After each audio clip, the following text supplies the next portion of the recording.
오늘 요한계시록에 있는 말씀을 듣지만 어제 날씨가 또 35도 가까이 올라서 이건 뭐 가을인지 여름인지 이제 구분되기가 어렵고, 또 이제 밤에 열대야 때문에 잠을 설치시는 분들도 있겠다는 생각을 가지고 어쨌든 건강하게 하루하루 보내는 것이 참 중요하구나, 이 생각을 하게 됩니다. 저와 여러분들이 한 주간 한 주간 살아가면서 건강하게 지내기를 바랍니다. 오늘 요한계시록에 있는 말씀을 보는데, 이 요한계시록에 있는 말씀을 가지고 오늘 주제를, 제목을 살아있는 주님 이렇게 정했습니다. 근데 살아계신 주님이라고 하는 이 내용은 주제는 조금 주저했어요. 아니, 조금 주저한 게 아니고 많이 주저했습니다. 이유가 있습니다. 무슨 이유냐면 예전 부목사일 때에 기도할 때 제가 항상 앞에 어떤 내용을 놓고 아버지 하나님 이렇게 많이 하거든요. 그럴 때 살아계신 아버지 하나님 이렇게 기도했더니 언어를 조금 전공하신 분인지 어떤 분이 오더니 살아계신 하나님이라고 말하면 안 된다는 거예요. 저는 이해가 되지 않아서 왜 그러냐라고 여쭈었더니, 하나님은 그럼 살았지 죽었냐? 하나님 살아있는 하나님인데 뭘 살아있는 하나님이냐라고 이야기하시더라고요. 저는 속으로 생각하기를, 그러면 은혜와 평강이 많으신 하나님일 때 하나님 은혜가 많지 적냐, 뭐 이런 생각도 혼자 속으로 생각은 했지만, 또 그분이 괜히 제가 이렇게 말하는 것 때문에 아니 살아계신 하나님이라고 말하면 시험에 들까 싶어서 그 이후로 잘 쓰지를 않았어요. 그래서 제가 앞에 기도한 내용들을 보면 살아계신 아버지 하나님 이런 표현을 거의 안 씁니다. 그 이후에. 그렇기 때문에 오늘 본문에 살아계신 주님이라고 하는 이 제목을 잡는 것에 사실 조금 주저했습니다. 우리 교인들은 이것 때문에 시험 들 일이 없겠다 싶어서 기록한 거예요. 그러나 왜 이 본문에서 이 살아계신 주님이라고 했느냐면, 오늘 내용을 읽다 보면 그 내용이 살아있는 자 이렇게 표현이 나와요. 그래서 성경에도 살아있는 자라고 하는 표현을 쓰는데, 그냥 이걸 하자라고 해서 살아있는 자다라고 하는 말씀을 주제로, 제목으로 잡았던 거예요. 그런데 말씀을 준비하다 보니까 9절에서 20절까지 내용인데 내용이 너무 전할 게 많은 거예요.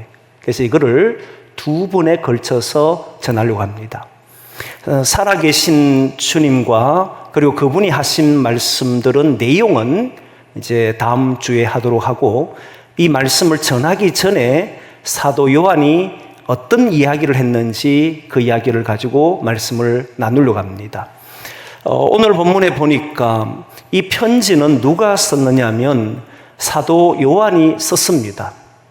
그런데 사도 요한이 편지를 쓰면서 한 이야기가 뭐냐면, 이건 자신이 보낸 것이 아니라 나로 하여금 보내게 하신 이가 있었다라고 하는 이야기를 해요. 자기가 편지를 썼지만 이건 내 말이 아니다, 이 말입니다. 저는 이게 매우 중요하다고 생각한 사람이에요. 뭐냐면, 우리는 앞에 서서 말씀을 전하는 자는 결국 자기 말을 해서는 안 된다고 생각해요. 주님의 말씀을 전해야 됩니다. 물론 지금 우리는 직접 사도 요한처럼 음성을 하나님으로부터 듣고 밤모섬에 있을 때에 불러주고 보여주는 대로 기록은 하지는 않습니다. 우리는 성경을 보고 하나님의 뜻을 찾습니다. 그러나 사도들이 가지고 있었던 동일한 점, 같은 점은 무엇이냐면, 주께 받은 것을 너희에게 전한다, 이렇게 말을 해요. 내가 깨달은 것, 내가 본 것, 내가 아는 것, 내 지식, 이렇게 말하지를 않습니다. 주님이 내게 보여주신 것이 하나님의 말씀이고, 주님의 말씀을 전하는 것이 사도들이에요. 사도라고 하는 말은 특별한 임무를 맡은 사람을 보고 사도라고 합니다. 특별히 택하여서 특별한 임무를 맡긴 사람인데 그 중에 한 사람이 사도 요한이었습니다. 그렇기 때문에 사도 요한은 자기가 아는 지식, 세상에서부터 얻은 지식을 전하지를 않습니다.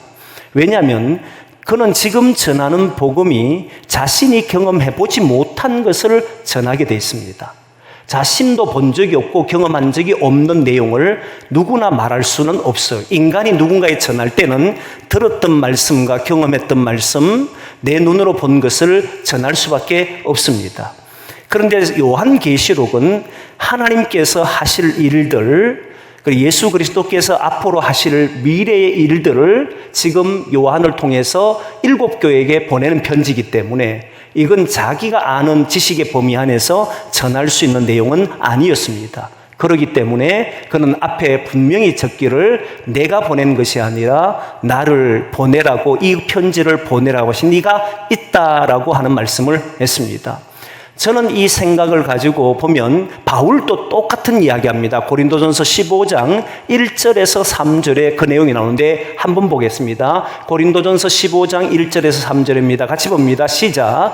형제들아, 내가 너희에게 전한 복음을 너희에게 알게 하노니 이는 너희가 받은 것이요 또 그 가운데 선 것이라. 너희가 만일 내가 전한 그 말을 굳게 지키고 헛되이 믿지 아니하였으면 그로 말미암아 구원을 받으리라. 내가 받은 것을 먼저 너에게 전하였느니 이는 성경대로 그리스도께서 우리 죄를 위하여 죽으시고, 여기 그대로 보시면 내가 받은 것을, 내가 혼자서 뭐 깨달은 것을, 이런 말이 아니에요. 하나님의 말씀은 자기의 깨달음에 의해서 주는 게 아닙니다. 하나님으로부터, 주님으로부터 들은 것을, 그 받은 것을 전하는 거예요. 그러면 오늘 우리는 목회자들이 전하고 또는 말씀을 전한 사람이 있을 수는 있잖아요. 목회자가 아니라 우리가 큐티 나눔하든 뭘 하든지 나눔을 할 때 그 나눔을 하는 것이 하나님의 말씀, 하나님이 주신 것이냐는 어떻게 알 수 있느냐가 관건이에요. 우리가 제일 먼저 관심을 둬야 될 것은 내가 살아가다가 뭔가를 깨달은 것을 전하는 것은 그 사람이 생각한 것을 전하는 거예요. 우리가 해야 되는 것은 하나님의 말씀을 가지고 그 말씀에서 받은 것을 전하는 것이 바로 하나님의 말씀을 전하는 것이다. 이걸 먼저 이해하셔야 돼. 그러나 내가 공부하고 내가 뭔가를 경험해서 그걸 하나님의 뜻이라고 말하면 안 된다는 거예요. 하나님의 생각이 맞느냐 맞지 않느냐는 것은 말씀을 가지고 고민하고 말씀을 가지고 거기에서 깨달은 바를 전해야 한다는 거예요. 그래서 여러분 보면 우리가 흔히 직업을 이걸 선택할까요? 저걸 선택할까요? 그 다음에 결혼을 이 사람하고 할까요? 저 사람하고 할까요? 이런 문제를 가지고 고민할 때가 있지 않습니까? 그럴 때마다 하나님의 음성을 들으려고 하는 사람들이 많습니다. 근데 그걸 통해서 하나님이 이 집을 사, 이 땅을 사, 그리고 또 저 사람하고 결혼해, 그리고 네 지금은 이거 해 라고 말하지는 않습니다. 반드시 우리가 생각해야 될 것은 하나님의 말씀이, 하나님의 뜻이 성경을 통해서 우리에게 좋기 때문에 성경을 통해서 하나님이 이루고 싶어하는 그 하나님의 생각을 가지고 결정을 하는 거예요. 과연 하나님의 뜻을 이루는데 이 직장이 어울릴까? 저 사람과 결혼할 때 하나님의 뜻이 하나님의 나라를 이루는 것이니까 저 사람과 함께 살면 하나님의 나라를 이루어 가는 것일까? 모든 것이 성경의 정신에 따라서 보려고 하는 눈을 가져야 한다는 거예요. 이런 생각을 안 하고 생각보다 사시는 분들이 많습니다. 그러다 보니까 어떤 직업을 택하든 학교를 가든 대학교를 지나갈 때든 보면 하나님이 내게 그 말씀을 해주기를 기다리는 사람이 있어요. 그러다가 마음에 들려오는 소리를 하나님의 생각으로 말합니다. 그런데 여러분 잘 아시지만 그렇게 해도 어려움이 있다는 거 아시잖아요. 그래서 힘듦이 있다는 걸 아시잖아요. 그래서 하나님의 뜻인지 아닌지는 가드라인이 필요한데 반드시 성경에서 말하고 있는 정신을 가지고 실제 우리의 삶에서 선택은 누가 하는 겁니까? 우리가 하는 거라 말이에요. 선택을 우리 자신이 하는 겁니다. 지난 주일날 말씀을 나누었을 때에 혈루증을 앓는 여인의 나음을 입는 이야기를 보면 주님께서는 그 여인을 찾습니다. 근데 우리는 신앙생활하는 사람들이기 때문에 압니다. 어려움이 없고 도저히 감당할 수 없는 문제가 있으면 나는 좀 안 했으면 좋을 때가 있잖아요. 신이 해결해 주기를 원하잖아요. 그런데 하나님은, 예수님은 그 여인을 현실과 직면시켜 버리더라는 거예요. 바로 맞닥뜨리도록 만들어버린 거예요. 그때 이 여인이 맞닥뜨리지 않고 피했다면 육체의 질병에서는 벗어날 수 있었을 겁니다. 남을 입었으니까. 그러나 현실 앞에는 매우 연약한 사람으로 사람들의 말 한마디에 쓰러질 수밖에 없는 그런 사람에 불과했을 겁니다. 그런데 주님이 누가 내 옷에 손을 대었느냐라고 하는 것을 듣고는 바로 그 자리에서 일어나고 두렵고 떨리는 마음으로 일실직고 하잖아요. 사실대로 말하니까 따라 내 믿음이 너를 구원하였다. 평안히 가라. 내 병에서 놓여 건강할지니라. 이렇게 말했단 말이에요. 그러니까 결국 직면은 누가 하느냐면 우리가 해야 한다는 거예요. 하나님이 우리로 하여금 거기에서 건져주시지만 우리가 맞서지 않으면 결국 거기에서는 벗어날 수 없다는 겁니다. 마주해야 하는 거예요. 그러면 우리가 어떤 일을 선택하든지 결국 선택은 우리의 몫이고 그 일의 어려움과 힘듦을 경험해야 되는 건 우리입니다. 다만 주님이 이거를 하게 하시느냐 하지 않게 하시느냐는 것을 어떻게 알 수 있느냐라고 했을 때 그때 우리는 뭘 하냐면 성경이 말하고 있는 바에 따라서 어느 것을 선택할 것인가 라고 하는 것들이 중요하다는 거예요. 그게 하나님 나라를 이것을 하면 하나님 나라가 이루어지는가 아니면 이걸 하게 되면 서로가 불편해지고 어려움이 생기고 고통이 일어나는가 이걸 생각하면 선택할 수 있는 길이 상당히 넓어질 겁니다. 그래서 하나님의 뜻을 가지고 하나님의 성경에 기록된 말씀을 통해서 그 말씀을 이해하고 그리고 우리의 삶에서 각자 주어진 현실에서 판단하는 일을 해야 한다는 거예요. 그리고 또 다른 하나의 가드라인 중에 하나는 여러분 이제는 조금 우리 교우들이 알게 되겠지만 자기 생각을 말하는 걸 금지해야 합니다. 무슨 말이냐면 내가 오늘 전하고 싶은 말이 있잖아요. 우리 교우들이 봉사하기를 원하면 나는 그 봉사하기 원하는 마음을 가지고 성경 본문을 끄집어 와서 이야기하는 경우 제가 처음에 왔을 때 오해도 받은 적도 있고 목회를 처음에 할 때도 오해받은 적도 있는데 그게 무엇이냐면 나를 공격하는 말을 한다 이런 표현을 많이 써요. 저는 그런 의도가 하나도 없습니다. 왜냐하면 하나님의 말씀을 가지고 저도 고민하고 저의 삶을 살아야 하니까 그 사람의 변화되고 변화되지 않는 것은 그 사람의 문제이잖아요. 결국 받아들인 것은 그분이고 나고 스스로 나에게도 좋아져야 되는 거니까 그렇게 생각한단 말이에요. 그럼 어쨌든 만약에 그 사람을 변화시키면 예를 들면 여러분들 내가 변화시켜야 되겠다면 제가 의도성을 가지고 할 수밖에 없어요. 근데 저는 본문을 쭉 흘러오는 대로 하면서 이 본문에서 하나님이 뭘 말씀하시는가를 찾으려고 애쓰고 그 찾는 것을 가지고 여러분에게 전하고 있지 않습니까? 이렇게 고민한다는 거예요. 결국 하나님의 말씀으로 신음해야 하는 것이지 내가 전하고 싶은 것을 전해서는 안 된다고 생각해요. 그리고 오늘 결국 요한계시록 1장에도 오늘 본문에도 주님께서 이 본문을 통해서 내게 어떤 말씀을 하시는가를 고민해야 되는 것이고 그 고민한 것을 가지고 여러분들에게 전하는 거예요. 이 본문을 의도적으로 가지고 뽑아가지고 전하는 게 아니라는 거예요. 여기에 조심하셔야 된다. 마지막 세 번째는 어떤 가드라인을 결국 하느냐면 상대에게 전하기 위해서 하는 말이 아니라 이 말이 나의 삶에 실제로 되는가를 항상 물어야 돼요. 나는 안 되면서 여러분들 보고 되라고 소리는 할 수는 없잖아요. 그것은 위정이라고 생각합니다. 거짓 정언이라고 생각해요.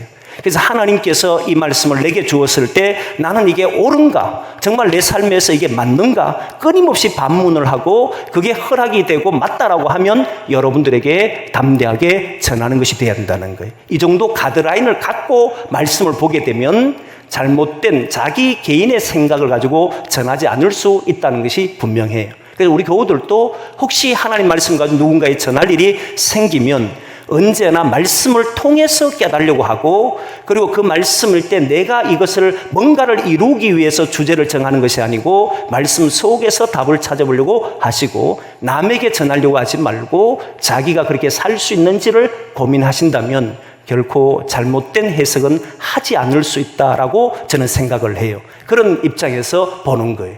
그래서 언제나 주께 받은 말씀을 전하는 것이 설교요, 정언이라고 생각합니다. 우리 모두가 하나님의 음성을 들을 수 있기를 소망합니다. 그게 이제 이 요한은 자기가 전한 게 아니라는 거예요. 나에게 이걸 하라고 하는 이에 따라서 선한다. 그 내용이 오늘 나오는데 10절 말씀을 한번 보겠습니다. 10절 말씀 같이 보는데요. 같이 보겠습니다. 시작. 주의 날에 내가 성령에 감동되어 내 뒤에 나는 나팔 소리 같은 큰 음성을 들으니, 그리고 쭉 이야기하다 뒤로 가면 이걸 7교회 보내라 나오는데 11절 말씀 보겠습니다. 같이 봅니다. 시작. 이르되 내가 보는 것을 두루마리에 써서 에베소, 스무나, 버가모, 두아디라, 사데, 빌라델비아, 라오디게아 등 7교회 보내라 하시기로. 누가 그랬다는 겁니까? 내 뒤에서 성령에 감동돼서 뭔가 음성이 들렸는데 그 음성을 돌아보니까 이제 어떤 분인지 이야기를 하는데, 누군가가 나에게 이걸 보내라 해서 나는 보낸 것이다, 그 말이잖아요. 그럼 누가 보내라고 했느냐, 이게 관건이잖아요. 7교회에 보내라 그랬는데 7교회는 조금 전에 읽었던 것처럼 에베소, 스무나, 버가모, 그리고 사대, 빌라델비아에서 부르두, 빌라델비아, 사빌라, 라오디게아. 제가 이걸 잘 외워요. 왜 외우냐면 여기에 시험 칠 때 항상 어렵거든요. 이거 성경에 나오는 걸 외우기가 상당히 어려워요. 그래서 제가 어떻게 외우냐면 에서 벌어도 사버리면 끝이다, 이제 이러면 이제 돼요. 잘 버려도 뭐합니까? 사쁘면 끝이지. 그래서 에베소, 스무나, 그 에서 버가모, 버러 두아디라, 그 다음에 사쁘면 사대, 그리고 빌라델비아, 마지막 아무 소용없는 사버리면 소용이 없다는 두아디라, 이렇게 해서 7교회를 라오디게아 이렇게 해서 7교회를 이야기합니다. 뭐 이렇게라도 외워야 되지 어떡하겠어요. 근데 이렇게 외웠는데 신대원 다닐 때, 근데 이렇게 7교회에 보낸 거예요. 근데 보내라고 한 이가 누구냐가 이제 관건이잖아요. 그래서 돌아보니까 자기 모습 속에 뭔가 보이는 게 있습니다. 근데 언제 이 일이 일어나냐면 주의 날에, 이런 표현을 썼습니다. 주의 날이라고 하는 것은 보통 성경에서 주의 날은 심판의 날, 마지막 때를 이야기합니다. 그런데 지금 보면 사도 요한이 마지막 때 쓴 것은 아니잖아요. 많은 사람들이 마지막 때로 보지만 이 헬라가 쓰였던 내용은 마지막 때를 말하는 것이 아니고 주님의 부활하신 날이라고 하는 말이에요. 그리고 우리가 보면 주일이라고 하는 표현을 쓸 때 뭐라고 얘기합니까? 주님의 날, 이렇게 이야기하잖아요. 그래 지금 이 사도 요한이 편지를 쓸 때 나에게 보내라고 하신 그분이 언제 말했냐면 주일에, 이 말이에요. 주님의 날에 나에게 보여주셨고 쓰라고 했다, 그 말이에요. 그래서 그분이 누구냐 돌아봤더니 딱 돌아보는데 7 촛대가, 금촛대가 보입니다. 7 금촛대가 보이는데 그 사이로 뭔가 보이는데, 오늘 본문에 뭐와 같고 뭐와 같고 뭐와 같더라 이런 표현이잖아요. 정확하게 보이진 않았어요. 뭐와 같이 보이더라는 거예요. 어떤 모양이 보이냐면 옷이 길게 늘어진 옷이 마치 발끝에 이제 닿여 있고, 그리고 가슴에는 이제 금태가 둘러져 있는 이런 현상을 보여줘요. 여러분 뭔가 금방 떠오르지 않습니까? 제사장이, 구약의 제사장들이 그렇게 입고 있는 옷처럼 보입니다. 그리고 그 다음에 보니까 14절 말씀에 보면은 머리와 털의 희기가 흰 양털 같고 눈 같으며 그의 눈은 불꽃 같고, 요게 흰 양털을 갖고 눈과 같다, 이 표현은 그의 머리가 흰 머리였고 그의 털도 수염이든 이런 것이 다 희다는 표현이잖아. 근데 그렇다라고 하는 게 아니고 그와 같더라 이런 표현이에요. 금촛대 사이를 보니까 그와 같은 분이라. 유대인들은 머리가 희고 그리고 수염이 흰 수염이라고 하는 것은 경륜이 그만큼 있는 사람, 이런 표현을 쓸 때 존경과 그리고 그를 어떤 오랫동안 지나온 사람의 어떤 경륜을 존경하기 위해서 쓰는 표현이 이런 표현이에요. 그러니까 보니까 뭔가 존경할 만한 분이 뒤에 있더라는 거예요. 그리고 그의 목소리는 맑은 물소리 같고 눈은 불꽃 같고, 이런 표현은 우리가 이제 이 표현상의 문제니까 이 사람이 보니까 어떤 인간적인 모습이 아니라 신적 모습을 가지고 있고 우리를 깨트려 보는 듯한 그런 분이었다라고 하는 정도의 이야기예요. 근데 그건 중요한 게 아닙니다. 그러니까 나중에 보니까 이분이 누구냐라고 했을 때 살아있는 자요 죽었다가 사신 자, 이런 표현을 썼단 말이에요. 결국 누굴 이야기하냐면 예수 그리스도를 이야기했던 거예요. 그런데 이렇게 희미하게 보이는 곳에 분명하게 보이는 두 가지가 있어요. 그게 뭐냐면 7 금촛대는 분명히 보였습니다. 일곱 금촛대에 대한 것은 지난주에도 말씀드렸지만 지성소와 성소가 있는 사이에 향단이 있고, 성소에는 향단이 있고, 거기에는 진설병상이 있고, 진설병상 맞은편에 등대가 있는데 일곱 촛대를 가지고 있는 등대예요. 금으로 만들었잖아요. 근데 이것을 이야기한 것은 그 성소를 비추는, 거기에 등불은 끌 수가 없습니다. 비추는 역할을 하는 것이다 이야기했어요. 왜 진설병상 앞에 두었느냐 하면 하나님은 이스라엘을 불꽃같이 지키신다. 그리고 주무시지도 않으시고 졸지도 않으시고 지키신다. 그런 의미로서 거기에 뒀다라고 얘기했잖아요. 그러니까 금촛대 사이에 보이신 이가 뭐냐면 일곱 별이라고 하고 일곱 별이라고 하고 일곱 교회를 이야기할 때 마지막 절에 보면 오늘 정확히 이야기하는데, 한번 이 금촛대를 이야기하는데 20절 말씀 한번 보겠습니다. 뭐라고 이야기 나오면은 보겠습니다. 같이 봅니다. 시작. 내가 본 것은 내 오른손에 일곱 별의 비밀과 또 일곱 금촛대라. 일곱 별은 일곱 교회 사자요, 일곱 촛대는 일곱 교회니라. 그러니까 그 일곱 교회 뒤편에 누가 있다는 거예요? 눈이 불꽃 같고 긴 옷을 내려 입고, 그리고 머리와 수염은 전부 희고, 그리고 목소리는 맑은 목소리처럼 들리고, 이런 분이 뒤에서 불꽃 같은 눈으로 교회와 일곱 사자를 지켜보고 있는, 다시 말하면 이 교회가 주님의 손에서 보호받고 있는 그런 내용을 이야기하더라는 거예요. 지켜준다는 겁니다. 그걸 이야기하는 거예요. 그런 분이 이제 편지를 썼다 이야기합니다. 그런데 오늘 제가 여러분들하고 진짜 나누고 싶은 말씀은 9절 말씀입니다. 9절 말씀인데 한번 같이 보겠습니다. 9절 말씀 같이 봅니다. 시작.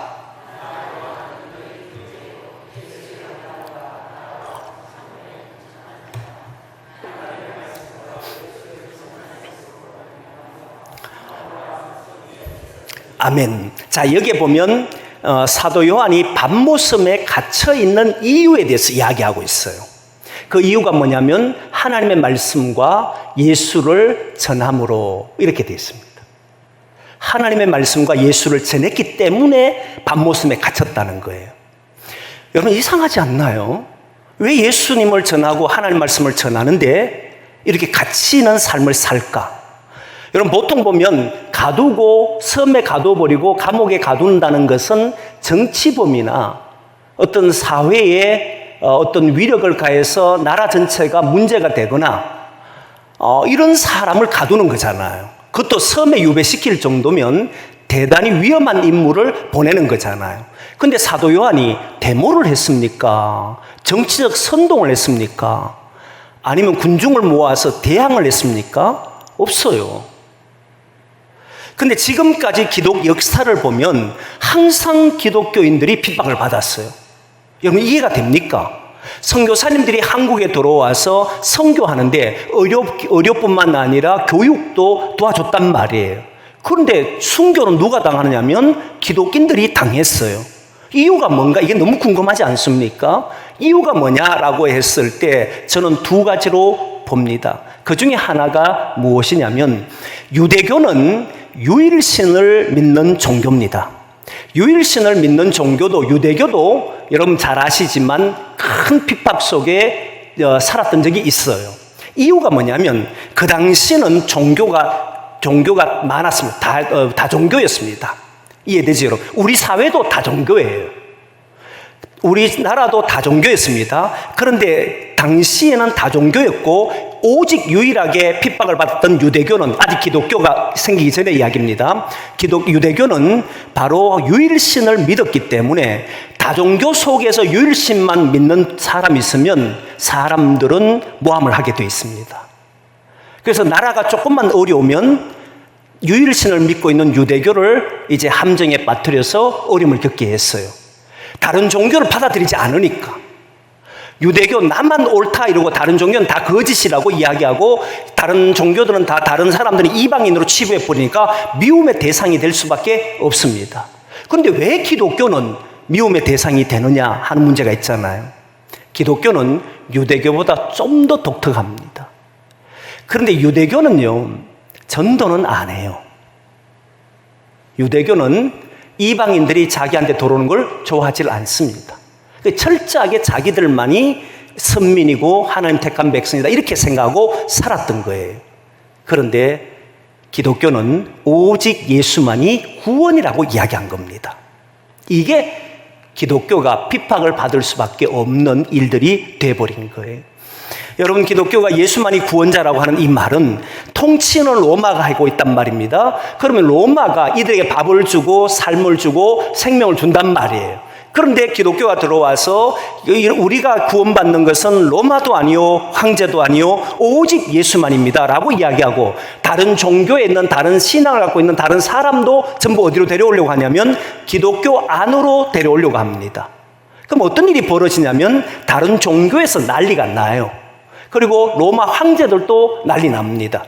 결국 이들은 자신들이 믿고 있는 바를 흐트러버리는 일들이 되기 때문에 지금 유대교는 유일신만을 믿고 자기만 잘하면 된다 생각하니까 황제가 이 유대교를 잘 관리만 하면 되지만, 기독교인들은 들어가서 예수님을 전하기 시작하니까 이제 다른 종교와 문제가 일어나기 시작하고 결국 기독교는 핍박을 받았던 거예요. 이게 제일 큰 문제입니다. 근데 두 번째는 보이지 않는 건데요. 이건 성경이 말하고 있는 내용 중에 하나인데, 바로 이 세계가 성경은 어둠으로 봅니다. 세상을 어둠으로 봐요. 세상을 어둠으로 본다는 게 무슨 말이냐면, 이 어둠은 빛이 오면 어둠은 싫어하게 되어 있습니다. 그래서 신학자이던 보네포 목사님도 빛이 이 땅에 비치니까 어둠이 그 빛을 꺼트리려고 했다는 거예요. 맞잖아요. 만약에 빛이 비쳐버리면 어둠은 사라져야 되거든요. 그러니까 자기들이 안 사라지려면, 사라지지 않으려면 이 빛과 대항해서 빛을 꺼트려 버려야 돼요. 그러니까 예수만 꺼트리면 세상이 끝날 줄 알았는데 예수님이 부활해버리고, 그리고 그를 따르는 사람들이 일어나 버렸잖아요. 그리고는 세상을 향해서 말을 하는데 예수가 구원자라고만 말을 해도 핍박을 받았는데 어두운 땅을 바꿔버리는 거예요. 지금까지 체계가 살아왔던 그 어느 시대든지 기독교가 들어가니까 그 생각과 모든 것이 바뀌어버렸습니다. 예를 들면 우리나라 조선시대 같으면 여성들이 천대받고 있을 때 여성들의 인권을, 신장을 높여버렸잖아요. 주인과 종의 구분이 있을 때 그걸 철폐시켜버렸잖아요. 데모를 하지 않았는데 사람의 생각을 바꿔버리더라는 거예요. 그럼 어떤 일이 벌어지냐면 그 나라 체제가 무너져 버리는 겁니다. 결국 이렇게 되니까 핍박을 할 수밖에 없었다는 거예요. 사도 요한은 어떤 경우에도 데모한 적이 없습니다. 어떤 경우에도 정치 세력과 마주친 적도 없습니다. 오직 예수 하나님의 말씀과 오늘 예수를 전한 것 때문에 밤모섬에 갇혔다, 이 말을 했습니다.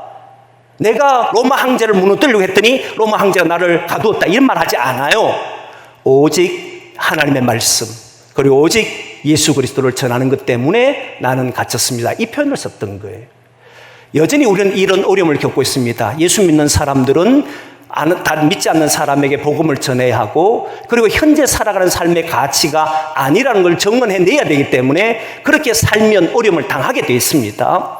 어떤 정치적인 목적이 아니라 진리대로 살아가면, 빛을 비추며 살아가려고 하면 당연히 어둠은 우리로 하여금 어렵게 만들 수밖에 없다는 것을 아셔야 돼요. 자, 그런데 여기에서 이제 중요한 것이 바로 이렇게 할 때에 사도 요한이 뭘 했느냐라고 했을 때, 거기에 보면 예수의 환난과, 예수 환난과 나라와, 그리고 나라와, 그 다음에 하나 더 있는데 나라와 앞부분에 참음에 동참했다. 다시 말하면 예수의 환난에 참여했고, 예수님 말씀하신 나라에 참여했고, 예수님이 당하고 있는 어떤 고난에도 자기는 참고 참았다, 이 표현이에요. 여러분, 이 표현을 잘 생각해 보면 놀라운 하나의 사실을 깨닫습니다. 뭘 깨닫느냐 하면 이런 거예요. 여러분, 많은 사람이요, 참지를 못해요. 잘 견디지를 못해요. 속이 상하면 이게 견뎌내는 사람이 드물어요. 자기 감정을 이기질 못해요. 왜 그런지 아십니까? 목적이 없어요. 뭘 위해 사는지가 없어요.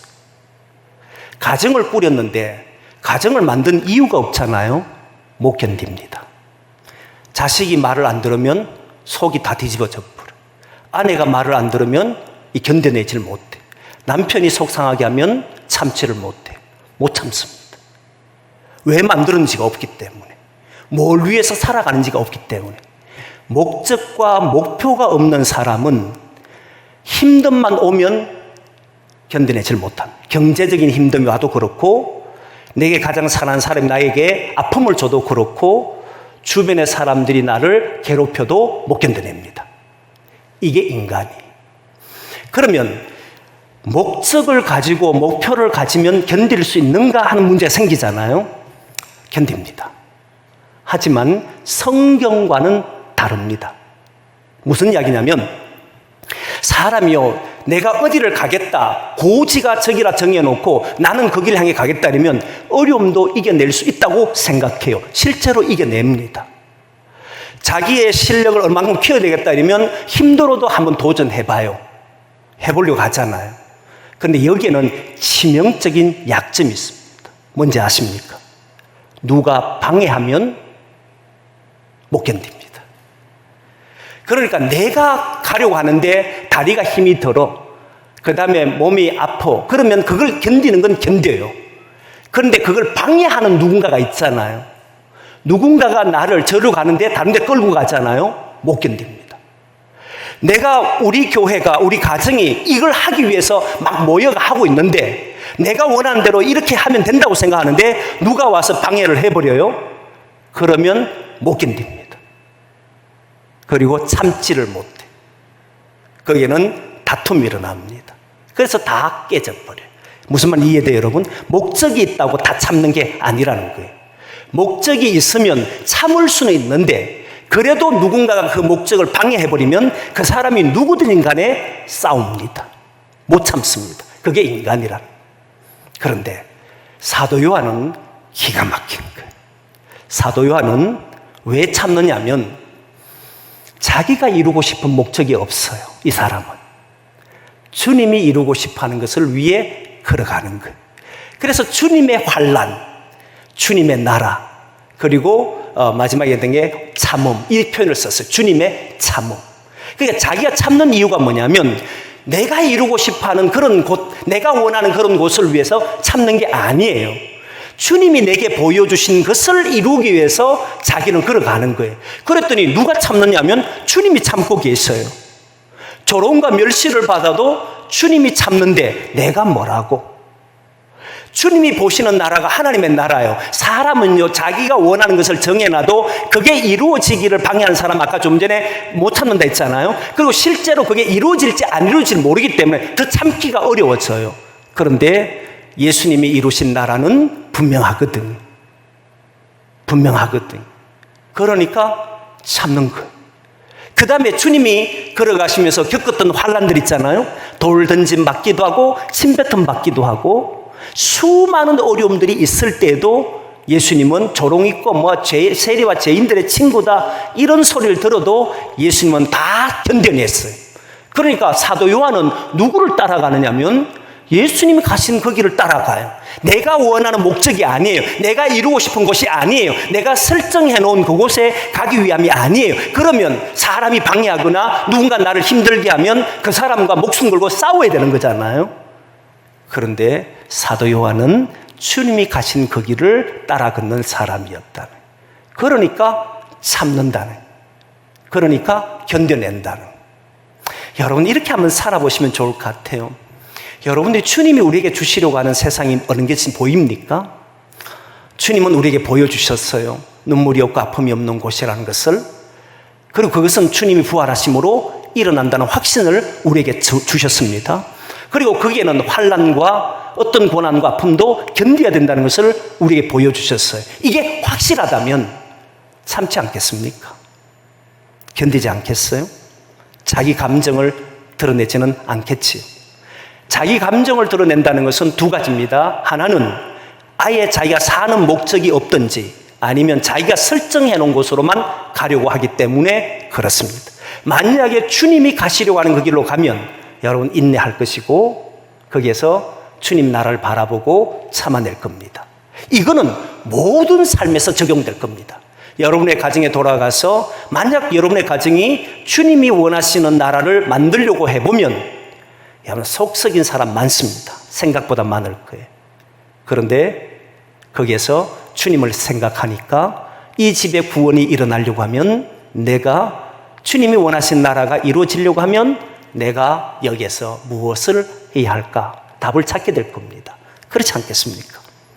내가 꿈꾸는 것이 되지 않으니까 속이 상한 것이고, 내가 생각한 것이 없으니까 화가 나는 것이고, 정말 주님이 원하는 것이 맞다면 그 길로 가면 우리는 견뎌낼 것이다. 그래서 사도 요한은 이 편지를 보낸 7교회와 7사자에게 뭐라고 편지를 쓰냐면 나의 형제여, 형제다. 나는 너희의 형제다. 이 표현을 썼어요. 여러분, 형제는요, 이 단어가 헬라어로 아델포스입니다.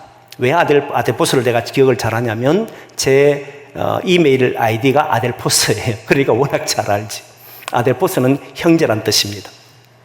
근데 이 형제는 혈육 관계를 말할 때 씁니다. 아델포스 원래는 혈육 관계에 있을 때 혈연으로 맺어진 공동체를 보고 아델포스, 그 형제를 말하는 거예요. 그런데 지금 사도 요한은 혈육 관계에서 사람들 보고 형제라는 것이 아니고 7교회와 7교회의 사자들, 그 교회 감독들에게 편지를 쓸 때 나의 형제여, 내가 너희들의 형제다, 이 표현을 썼어요. 이 표현은 뭐냐면 예수님께서 한번 일전에 성육신 하시고 난 뒤에 세상에 살아가는 동안에 그때 그 귀신을 제하고 병든 자를 고치고 나니까 사람들이 바리새인들이 이야기할 때 예수님은 귀신의 왕 바알세불을 통하여서 병자를 고쳐내고 귀신을 쫓아낸다라고 이야기합니다. 이 소문이 그 어머니와 형제들에게, 동생들에게 들렸어요. 그러니까 어머니와 동생들이 예수님 곳에 있는 곳에 찾아와서 밖에서 서서 기다립니다. 어떤 사람이 전해줬기 때문에 왔어요. 그리고 그 사람이 예수님에게 예수님 밖에 지금 어머니와 동생들이 기다리고 있습니다라고 말을 하자, 그때 예수님이 하신 유명한 말씀 하시잖아요. 누가 나의 어머니며 나의 형제냐? 나의 어머니와 형제는 보라, 이들이다. 제자들을 가르칩니다. 이들이다라고 말하면서 아버지의 뜻대로 하는 자가 나의 형제요, 나의 어머니다. 다 이렇게 이야기했잖아요. 바로 사도 요한이 그걸 이야기해요. 지금 예수님과 함께 환난을 당하고 있고 예수님 위해서 나라를 걷고 있고 예수님 위해서 참고 있는데 지금도 7교회와 7사자들은 그 일을 함께하고 있다. 그래서 나의 형제다, 이런 이야기예요. 사랑하는 성도 여러분, 저와 여러분들이 1차적인 혈육 관계에서 조금 넘어섰으면 좋겠습니다. 여러분, 우리는 1차 혈육 관계에 너무 매여 살아요. 물론 내 핏줄이니까 얼마나 소중하겠습니까? 그러나 저와 여러분들은 아버지의 뜻을, 주님의 뜻을 이루기 위해 사는 사람이라고 한다면 어떤 때 보면 내 형제들보다 더 가깝다는 생각을 가질 때가 있을 거예요. 그렇지 않겠습니까? 정말 함께 살아가는 형제가 아니더라도 함께 신앙하며 이게 맞다라고 해서 걸어가는 사람들이 바로 나의 형제요, 나의 자매다 라고 하는 것들을 경험하게 될 텐데 우리 모두가 그렇게 되기를 원합니다.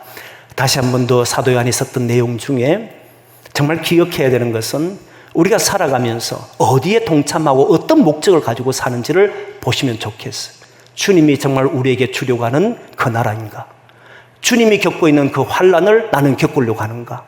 주님이 참으신 그 참음을 나는 오늘 하려고 하는가? 아니면 내가 원하는 목적인가? 아니면 아무 목적도 없이 살아가는 인생이 아닌가? 한번 돌아보시고 우리 주님이 하시려고 한 일에 저와 여러분 동참하셔서 어느 곳에 있든지 나의 형제라고 하면 여러분들을 이야기하고 여러분들도 형제라고 하면 우리 교우들 이야기하고 이렇게 살아가는 그런 성도들이 되기를 소망합니다.